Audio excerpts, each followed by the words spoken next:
Hello, good morning बच्चों। कैसे हैं आप सब? आई होप आप सभी अच्छे होंगे। आज मैं आपके सामने एक पहेली लेके आई हूँ। इन दो दोस्तों को तो आप पहचानते ही होंगे। कौन है ये? मोटू और पतलू। ये दोनों एक खेल खेल रहे हैं। मोटू कहता है कि वो एक बार में 3 खाने कूद सकता है और पतलू कहता है कि मैं एक बार में 2 खाने कूद सकता हूँ। तो इस तरह से ये बार बार खाने कूद रहे हैं। तो आपको ये बताना है कि ये किन किन खानों में दोनों कूदेंगे। ठीक है, तो अब हम देखते हैं कि मोटू कहाँ कहाँ कूदा। उसने तो छलांग लगानी शुरू कर दी है। उसने लगाई पहली छलांग और पहुंच गया वो कौन से खाने पे? तीसरे पे। फिर लगाई उसने अगली छलांग। देखो कहाँ पहुंचेगा वो, बताओ बच्चों। 6 पर पहुंच गया ना। फिर लगा रहा है वो अगली छलांग। उसने हर बार 3 खाने ही कूदने हैं। किस पे पहुंचेगा? 9 पर। ऊपर मैं नोट कर रही हूं, देखो ऊपर लिखा है ना। अब देखो अगली छलांग लगा के वो कहां पहुंच गया? 12 पर। अब कहां पहुंचेगा बताओ बताओ। देखो ऊपर लिखा आ रहा है, कौन से खाने में कूदेगा? 15 पर। अगली छलांग में वो कहां पहुंचेगा? गिनते जाओ बच्चों साथ साथ आप सभी। 18 पर। फिर अगली छलांग में 21 पर। 21 के बाद अगली छलांग में वो कहां पहुंचेगा? 24 पर। फिर उससे अगली छलांग में 27 पर। आगे 30 पर। फिर अगली छलांग में 33 पर। कूदता ही जा रहा है मोटू, तो कूदता ही जा रहा है। अगली छलांग में 36 पर पहुंच गया और आखिरी में वो कौन से छलांग लगाएगा? आखिरी छलांग में कहां पहुंचेगा? 39 पर। मोटू छलांग लगाते लगाते आखिरी खाने तक पहुंच गया है। तो अब देखो वो कौन कौन से खाने में कूदा। तो इस तरह से मोटू कूदता हुआ पहुंचा। तो हमारे पास ये नंबर आए जिनके ऊपर मोटू कूदा। तो अब बताइए, ये नंबर को देख के आपको कुछ याद आ रहा है? 3, 6, 9, 12, 15, इनको देख के कुछ याद आया? आया ना याद? ये सब तो क्या है? 3 का पहाड़ा है। 3 का पहाड़ा है ना? है ना बच्चों? 3 का पहाड़ा। इसको हम और क्या कहते हैं? 3 के गुणज। कोई भी अगर 3 से शुरू होकर 3 3 3 की इनकी कूद लगाता जाएगा तो वो हम क्या प्राप्त होंगे उसे? 3 के गुणज। तो इन्हें हम क्या कहते हैं? 3 के पहाड़े को और क्या कह सकते हैं? 3 के गुणज भी कह सकते हैं। क्या कह सकते हैं? 3 के गुणज। तो अब याद रखना, 3, 6, 9, 12, 15। 3 का पहाड़ा तो हम 10 तक ही गाते हैं, पर होता वो आगे तक है। 3 को 11 से गुणा किया 33, फिर 3 को 12 से गुणा किया 36। गुणज मतलब 3 को किसी से भी गुणा करते जाओ तो हमारे पास जो संख्याएं आएंगी वो क्या होंगी? 3 के गुणज होंगे। 3 को 1 से गुणा किया तो क्या आया? 3। 3 को 2 से गुणा किया वो क्या आया? 6। 3 को 3 से गुणा किया 9। 3 को किसी भी संख्या से गुणा करोगे तो जो भी संख्या हमारे पास आएगी वो क्या होगी? 3 के गुणज। ठीक है, 3 को गुणा करने से बने नंबर। तो अब हमें मोटू कहाँ कूद रहा है? 3 के गुणज पर। कहाँ कूदा मोटू? 3 के गुणज पर। अब बारी है पतलू की। देखते हैं, ये दोनों दोस्त है ना, मोटू और पतलू। अब कूदेगा पतलू और वो उसने कहा है कि वो कितने की कूद लगाएगा? 2-2 की कूद लगाएगा। वो 3-3 की नहीं लगाएगा। कितने की लगाएगा? 2-2 की। तो वो यहां से शुरू होगा और पहले किस पे कूदेगा? 2 पे। तो अब देखते हैं हम पतलू की कूद। तो बच्चों अब पतलू ने कूदना शुरू कर दिया है। देखो पतलू सबसे पहले कहाँ कूदेगा? 2 पर। हम साथ साथ नोट करते जाएंगे। जिन खानों में पतलू कूदेगा उनके नंबर हम क्या करेंगे? नोट कर लेंगे कि किन किन खानों में पतलू कूदा है। 2 में कूदा, फिर 4 में, फिर 6 में। 6 के बाद कहाँ कूदेगा? 8 में। 8 के बाद बताते जाओ साथ साथ, आप सभी भी बताने की कोशिश करो। 10 में। 10 के बाद कहाँ कूदेगा? 12 में। 12 के बाद 14 में। 14 के बाद 16 में। 16 के बाद 18 पे, है ना? बताते जाओ सभी, आप भी कोशिश करो और देखो आपका उत्तर सही आ रहा है या नहीं। मैच करो स्क्रीन से, जो स्क्रीन पे आ रहा है क्या आपका भी वही उत्तर है? 20 के बाद 22 पे। 22 के बाद कहाँ कूदेगा वो? बताओ बताओ। 24 पर। 24 के बाद 26 पे। 26 के बाद 28 पे। 28 के बाद 30 पर, है ना? 30 पे जाएगा ना? सही बताया मैंने। 30 के बाद 32। ओहो, कूद रहा है, कूद के पहुंच गया 32 पे। 32 के बाद कूद के कहाँ पहुंचेगा? कूदता ही जा रहा है पतलू 34 पे। 34 के बाद 36 पे। और 36 के बाद कहाँ कूदेगा? बताओ बताओ। 38 पे। और आगे अगर संख्या होती तो फिर कहाँ कूदता? तो बच्चों पतलू ने कितने की कूद लगाई है? 2-2 की कूद। हर बार वो 2 खाने कूदा। 2 से 4 पे, 4 से 6 पे, 6 से 8 पे। तो इस तरह से कूदता गया। तो जो पतलू की कूद से जो हमारे पास आए नंबर वो कौन से हैं? ये हैं।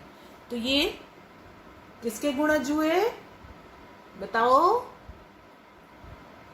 2 के गुणज। 2 से शुरू करके जो चलेगा और हर बार 2-2 जोड़ते जाएंगे या 2-2 की कूद लगाते जाएंगे तो हमारे पास किसके गुणज आएंगे? 2 के गुणज। ये सब हैं हमारे पास 2 के गुणज। ठीक है, तो अब हमें पता है कि गुणज क्या होते हैं। ठीक है, इसी तरह हम 2 के, 3 के, 4 के, अब हमें किसी भी संख्या के कोई गुणज लिखने को कहेगा तो आप लोग कर लोगे? कर लोगे ना? इजी है ना? तो ठीक है बच्चों, अब हमारे पास आ गए कि पतलू ने कौन से खाने कूदे।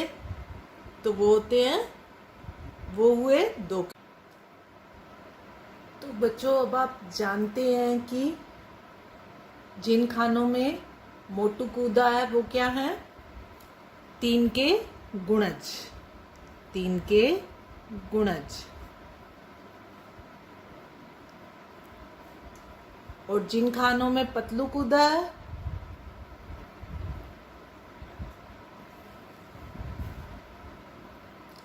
वो हैं 2 के गुणज।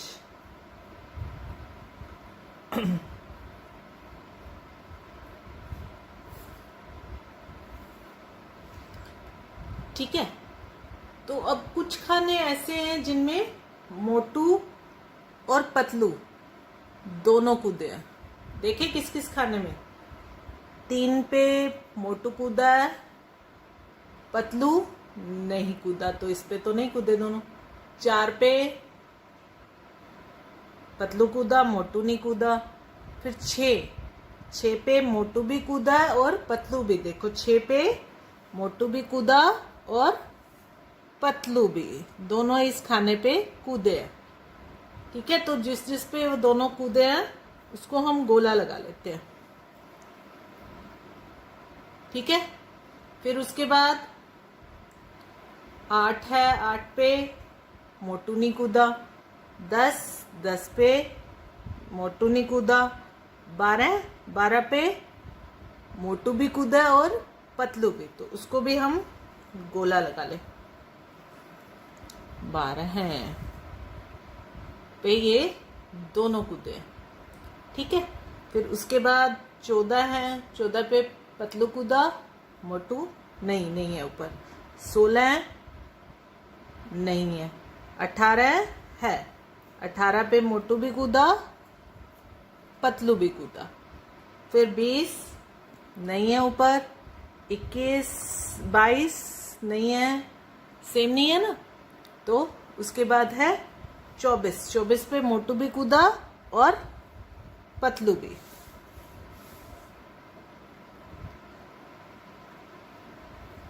गोला लगा लिया। 24 के बाद देखे किस पे कूदे दोनों। 26 है पतलू का, मोटू का नहीं है। 28 नहीं है। 30 पे दोनों कूदे, तो 30 पे गोला लगा लेते हैं, ठीक है। अभी फिर 32, इसी तरह से 36 पे भी मोटू भी कूदा और पतलू भी।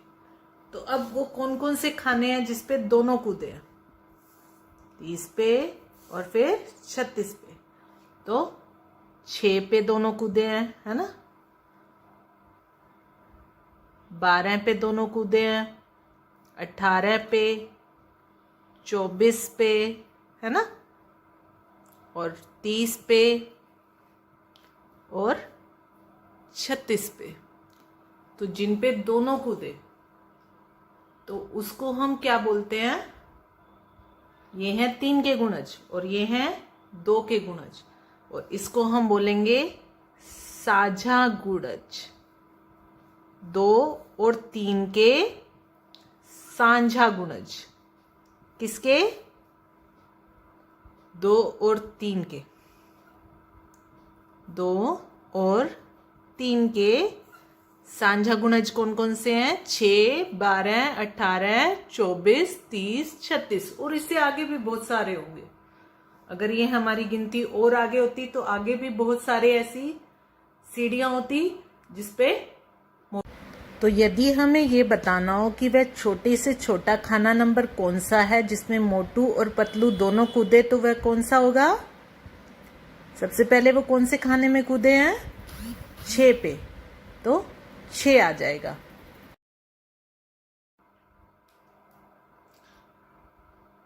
तो बच्चों अभी हमें क्या पता करने हैं।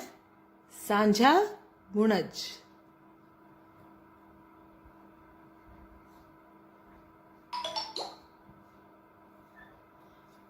ठीक है। तो अभी हमें पता है कि गुणज क्या होता है ना। तो हमें साझा गुणज पता करने हैं 4 और 5 के, ठीक है। तो पहले ये 2 गोले हैं हमारे पास बड़े बड़े, इसमें हमें लिखने हैं 4 के गुणज और इस गोले में हमें लिखने हैं 5 के गुणज।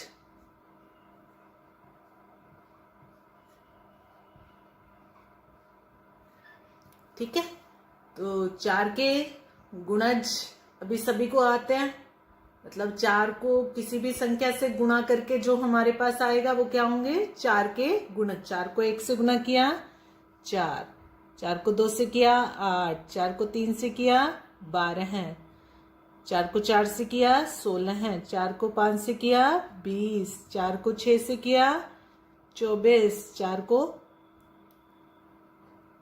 7 से किया 28, 4 को 8 से किया 32, 4 को 9 से किया 36, 4 को 10 से किया 40, 4 को 11 से किया 44, 4 को 12 से किया 48, 4 को 13 से किया 52, 4 को 14 से किया 56 और 4 को 15 से गुणा किया 60। ये आ गए हमारे पास 4 के गुणज। अब इस गोले में लिखेंगे हम 5 के गुणज। किया 5, 5 को 2 से किया 10, 5 को 3 से किया 15, 5 को 4 से किया 20, 5 को 5 से 25, 5 को 6 से 30, 5 को 7 से 35, 5 को 8 से 40, 5 को 9 से 45, 5 को 10 से 50, 5 को 11 से 55, 5 को 12 से 60, 5 को 13 से गुणा करने पे क्या आया 65, 5 को 14 से गुणा किया तो क्या आया 70, 5 को 15 से गुणा किया 75। तो अब देखो साझा जो दोनों में हो तो क्या है वो 20 यहां भी है यहां भी है, 40 यहां भी है यहां भी है, 60 यहां भी है यहां भी है। तो मतलब वो कहाँ है दोनों में, ठीक है। तो अगर हम दोनों को इकट्ठा लिखें तो जो साझा ये वाला हिस्सा क्या हो गया इन दोनों का साझा हिस्सा हो गया। तो इस हिस्से में जो इनके गुणज हैं जो 4 के भी हैं और 5 के भी हैं वो हम लिखेंगे। कौन कौन से हैं वो 20, 40 और 60। तो 20, 40 और 60 क्या हो गए साझा गुणज हो गए, 4 के भी हैं और 5 के भी हैं तो वो इस हिस्से में आ गए। तो ये है हमें साझा गुणज पता करना। सभी को आ गया समझ में। तो इसी तरह किसी भी संख्या के अगर हमें निकालने हो दोनों के लिख लो और जो मिल रहे हो उसको अलग से लिख सकते हैं। ये आ जाते हैं इस तरह से साझा गुणज। ठीक है बच्चों। तो बच्चों श्रेया, खुशी और महक 3 लड़कियां हैं। तीनों के पास अलग अलग रंग के स्टिकर हैं। श्रेया के पास हैं पर्पल रंग के, खुशी के पास हैं येलो कलर के और महक के पास हैं ऑरेंज कलर के। तीनों अपने अपने डिब्बे में स्टिकर डाल रही हैं। तो श्रेया हर बार डालती है 2, खुशी हर बार डालती है 3 और महक डालती है हर बार 5। तो अब हमें ये बताना है कि वो कौन सी कम से कम संख्या है जब उनके स्टिकर बराबर हो जाएंगे। तो श्रेया स्टिकर डाल रही है, पहली बार में कितने डाले उसने 2, फिर अगली बार में कितने हो जाएंगे उसके 4, फिर अगली बार 6, है ना, क्योंकि वो 2 2 2 2 करके डाल रही है। तो उसके पास क्या आएंगे 2 के गुणज आएंगे, 10 12 हो जाएंगे, फिर 14 है, फिर 16 है, फिर 18 है, फिर 20, फिर 24, फिर 26, फिर 28 और फिर 30 और फिर 32। ऐसे 2 2 करके उसके बढ़ते जाएंगे। और खुशी डाल रही है हर बार 3 3 6 फिर 9 गुणा जा रहे हैं हमारे पास, है ना, गुणा जा रहे हैं ना, 12 हैं, फिर 15 हो जाएंगे, फिर 3 का गुणज 18, फिर 21, फिर 24, फिर 27, फिर 30, फिर 33, फिर 36। इस तरह से खुशी ने डाले बार बार। अब महक डाल रही है 5 10 15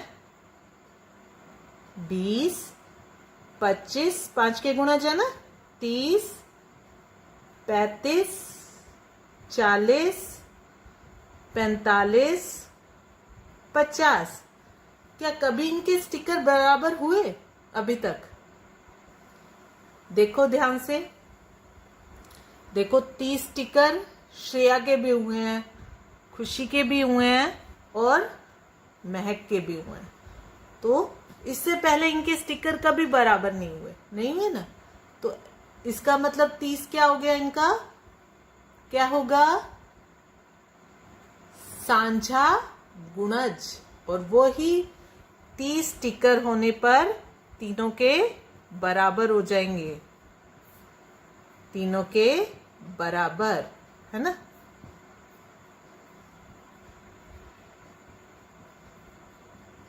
तो जब भी कोई चीज बराबर बराबर बराबर बार बार डालते जाना है तो हम क्या पता करेंगे, उनका साझा गुणज। ठीक है, तो इसी तरह के कुछ प्रश्न आपकी बुक में दिए गए हैं, तो इनमें देखना कि हर बार उतना ही डल रहा है, तो हमें क्या पता करने पड़ रहे हैं, गुणज पता करने पड़ रहे हैं। ये हमने गुणज पता करे ना, ये इसके 3 के गुणज हैं, ये 5 के गुणज हैं, ये 2 के गुणज है। तो जब गुणज पता करने पड़ रहे हैं तो हमें इसका अर्थ है क्या पता करना है, साझा गुणज। ठीक है, आ गया सभी को समझ में?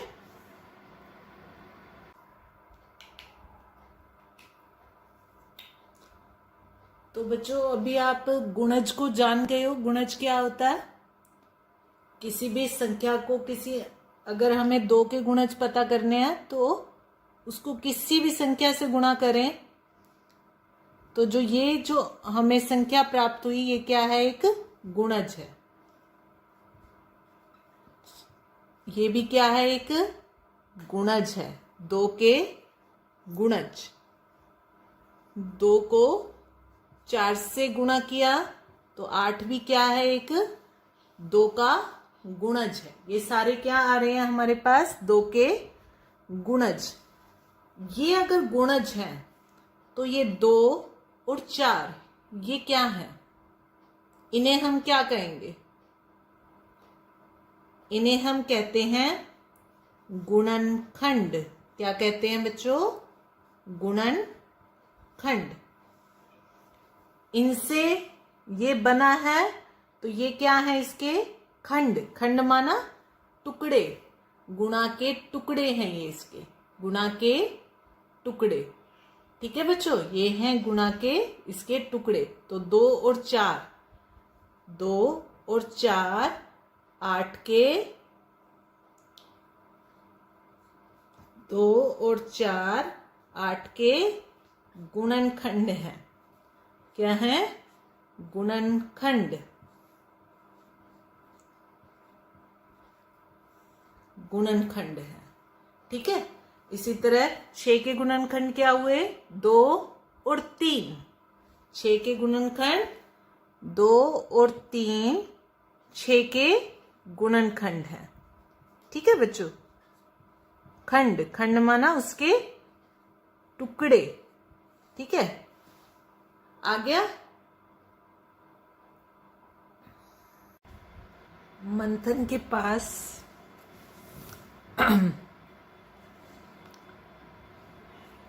एक बच्चा है मंथन, उसके पास है 12 स्टिकर दिखाई दे रहे हैं आपको। इन स्टिकर्स को वो अलग अलग समूहों में बांटना चाहता है। तो वो देखना चाहता है कि वो कैसे कैसे किन किन समूहों में इनको बांट सकता है। तो सबसे पहले वो ऐसा करता है, इनको एक ही समूह में रख देता है। सबसे पहले उसने इन स्टिकर्स को बांटा एक समूह में। तो उसने एक समूह में बांट दिया, एक समूह में बांटा तो उसी समूह में कितने स्टिकर हो गए, 12। फिर उसने सोचा कि मैं एक की बजाय इनको 2 समूहों में बांटूं तो देखते हैं 2 समूह में बांटने पे क्या होता है। अब उस बच्चे ने उनको 2 समूहों में बांट दिया और हर समूह में कितने स्टिकर हो गए, 6 स्टिकर। ठीक है, तो पहले उसने उनको बांटा एक समूह में और हर समूह में कितने हुए, 12 स्टिकर। अब उसने उनको बांटा 2 समूह में और हर समूह में कितने स्टिकर हो गए, 6। ठीक है, तो 12 स्टिकर हो गए। अब उसने सोचा कि वो इसको 3 समूहों में बांटे। तो देखिए 3 समूह में बांट के उसने इन स्टिकर को 3 समूह में बांट दिया और हर समूह में कितने स्टिकर हो गए, 4 स्टिकर। 1 समूह, 2 समूह, 3 स्टिकर, 3 तो हो गए। इस तरह से बांट दिए। अब उसने सोचा अगर उसको वो 4 समूह में बांटे तो देखे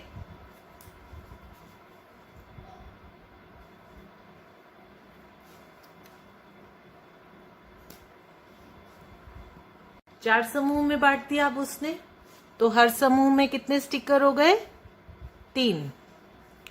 बराबर बराबर होने चाहिए, हर समूह में स्टिकर बराबर होने चाहिए। अब उसने सोचा कि वो इसको 5 समूह में बांटे, तो क्या बांट सकता है 5 समूह में 12 स्टिकर को?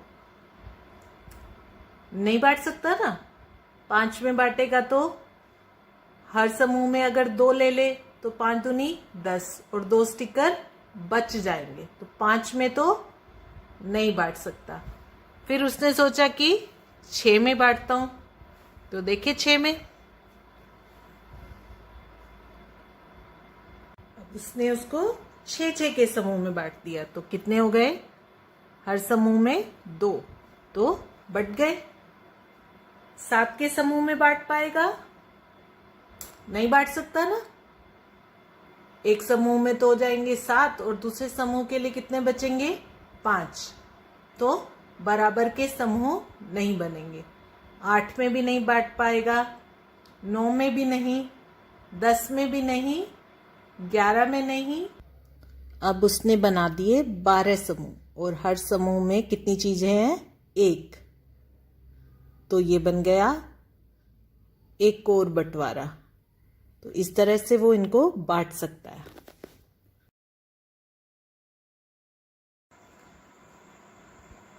एक समूह बन गया 12 का, ठीक है। तो अब 12 स्टिकर को हम किस किस तरह से समूह में बांट पाए? 1 का समूह बना, 2 का समूह बना, 3 का बना,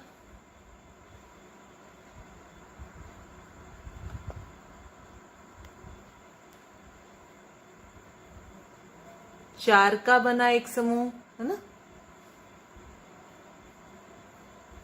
और 6 का समूह बना और एक 12 का समूह बना, ठीक है।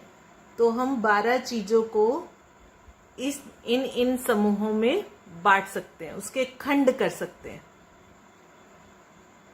तो जिन समूहों में बांट सकें वही उसके क्या होते हैं? खंड, ठीक है। 1 के समूह में खंड कर सकते हैं, 2 के समूह में खंड किए उसके, तो ये सब क्या कहलाएंगे? 12 के गुणनखंड। इनको बोलते हैं हम 12 के गुणनखंड। जिन जिन समूहों में हम उन चीजों को बांट सकें वही कहलाते हैं गुणनखंड, ठीक है। तो बच्चों अब हम गुणनखंड प्राप्त करने का एक और आसान तरीका करेंगे।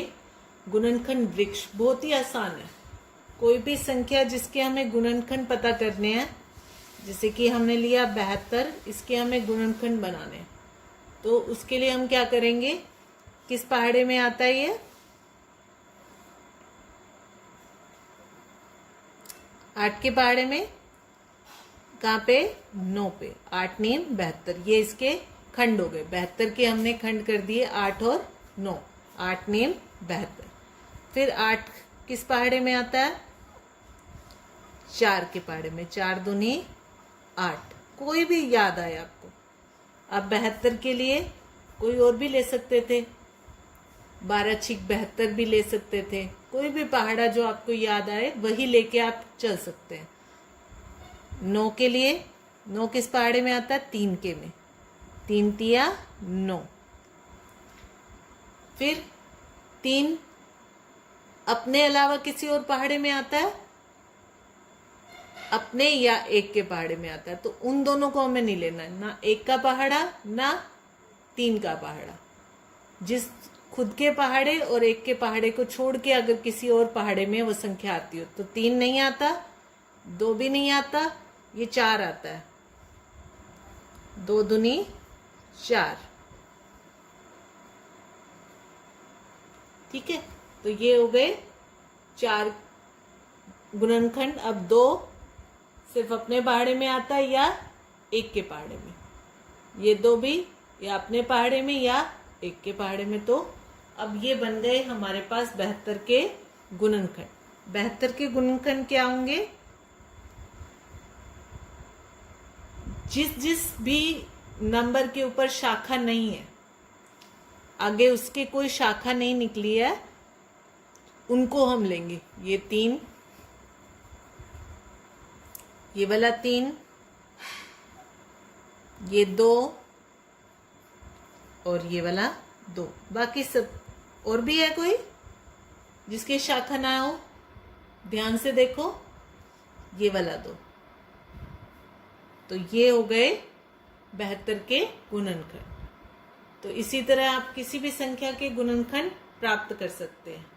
ठीक है, हम एक और उदाहरण करेंगे। तो बच्चों, एक लड़की है रानी, उसके पास कुछ सिक्के हैं। 16 सिक्के हैं 1 रुपए के और 12 सिक्के हैं 5 रुपए के। वो इन सिक्कों को समूह में बांटना चाहती है। इस तरह की 1 रुपए के और 5 रुपए के सिक्कों का अलग अलग समूह बने, पर इनके समूह में सिक्कों की संख्या समान हो। जितने सिक्के, तो आपको वह बड़ी से बड़ी सिक्कों की संख्या बतानी है जिनके की वो समूह बना सकती है। ठीक है, तो अब जो 16 है, 16 सिक्कों के क्या करने हैं? उसको छोटे छोटे समूह बनाने हैं। समूह बनाने तो मतलब उसके क्या करने हैं? उसे बांटना है, उसके खंड बनाने हैं।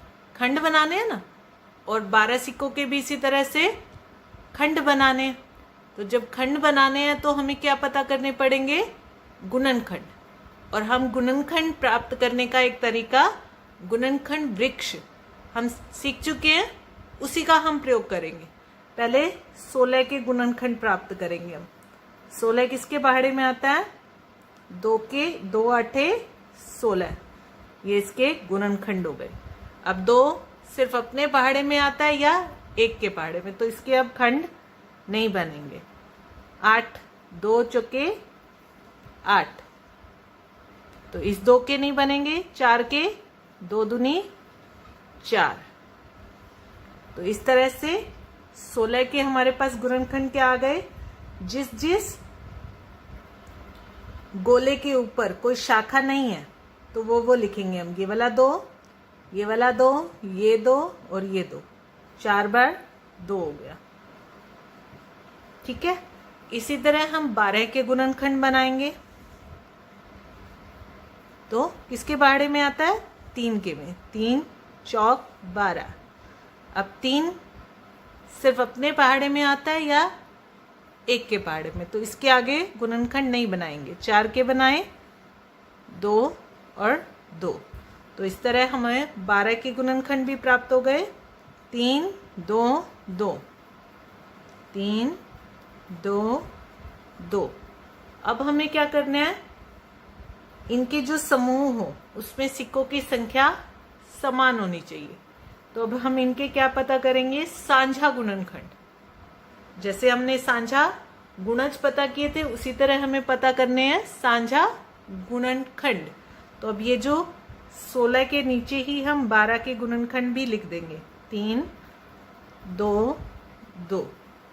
ठीक है, तो अब जो जो गुणनखंड मिल रहे हैं, ये 2 मिल गया, इसको लिखो, और ये 2 मिल गया, इसको भी लिखो। तो साझा गुणनखंड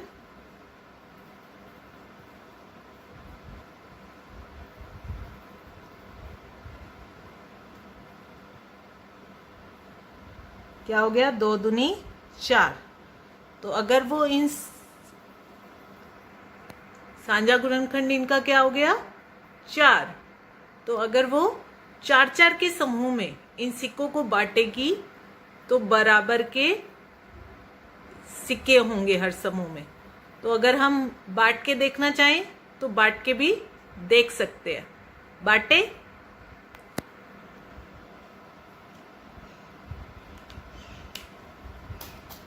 देखो ये 1 रुपए के 4 सिक्कों का समूह, इसी तरह से 4 4 सिक्कों के समूह 1 रुपए के हमने बना दिए।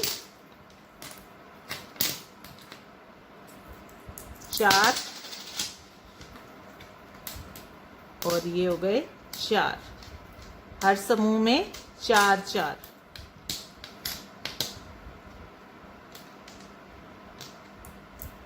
चार और अगले समूह में भी 4। तो 4-4 के समूह बन गए 1 रुपए के सिक्कों के भी। इसी तरह हम 5-5 के सिक्कों के समूह बनाए 4-4 के। 2 3 4।